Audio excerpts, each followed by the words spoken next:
A Central Ohio mother is desperate to find out what led to her toddler's death. Gracelyn Young, who was 15 months, died in the hospital in August after spending an afternoon with a babysitter in Coshocton.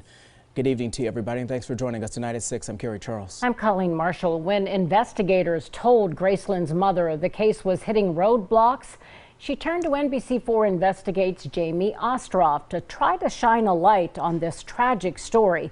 Jamie joining us now. So what were you able to find out? Well, I found out that a lot of the information that has come to the surface here brings about even more questions. According to everyone I spoke with who saw Gracelyn on her final day, she was her normal happy self when she arrived at the babysitter's house. But Gracelyn's autopsy reveals an injury that raises questions that no one seems able to answer. Cheyenne Unteed describes her daughter Gracelyn as a joy. She was so happy and she was goofy. Teething and taking her first steps, she was 15 months old.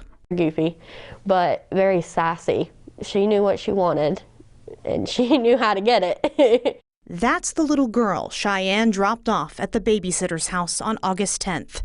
About 2 o'clock, the sitter was a friend of Cheyenne's who'd been looking after Gracelyn for about a year. I went to work like normal, and at 7:34, I got a message saying that Gracelyn was sick and that somebody needed to come get her. Things quickly got worse. And then within, I think it was 12 or 15 minutes, I asked her temperature, and I called her when she said it was 101 again. And I said, "What's going on?" you know. And that's when she told me she couldn't talk, that she needed to call 911, that Gracelyn wasn't breathing. 911, what's the address of your emergency? I need a squad down in Coshocton. There's a baby down here and she's turning blue. An ambulance on the way. A 911 dispatcher walks the babysitter and her boyfriend through CPR. Let the chest come all the way up between pumps. Do it now and tell me when you're done. 1450. Yeah, Cheyenne met everyone at the hospital. I said, "Is there any way that we can do anything?" And they said no, and I just told them to stop, let her go. And that's when they called her time of death. We just thought it was some freak accident that happened. For Cheyenne, suspicion didn't set in until a few days after Gracelyn's death. The detectives came out to the house and they told us that with the trauma that they found, Gracelyn's autopsy revealed a skull fracture caused by blunt force trauma.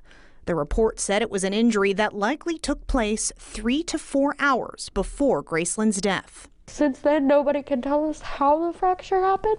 Are you investigating this as a homicide? We are investigating this as a suspicious death. Chief Deputy Garrison Bryant says answers have been difficult to come by.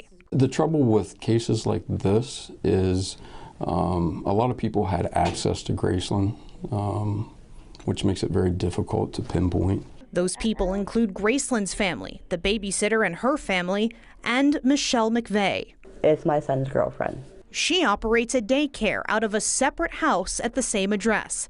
McVeigh told me she wasn't there when Gracelyn first got sick. The babysitter came over and said, "Hey, can you come over and look at her? She looks funny." And I went over and she was on with the mom, and I said, "You need to blanking call 911 right now." The babysitter, who is not charged with the crime, spoke with me off camera and asked me not to report her name.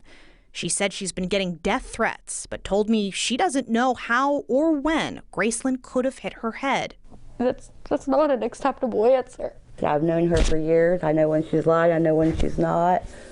It was just it all happened so fast. I can't grieve until I know what happened to her, whether it was an accident, and I can accept it if it was an accident, but I just want to know. Everyone involved wants to know. Chief Deputy Bryant says he hopes this story will encourage people to come forward if they have any information that can help them find out what happened to baby Gracelyn. He urges anyone to call the sheriff's office with tips, no matter how small you may think they are.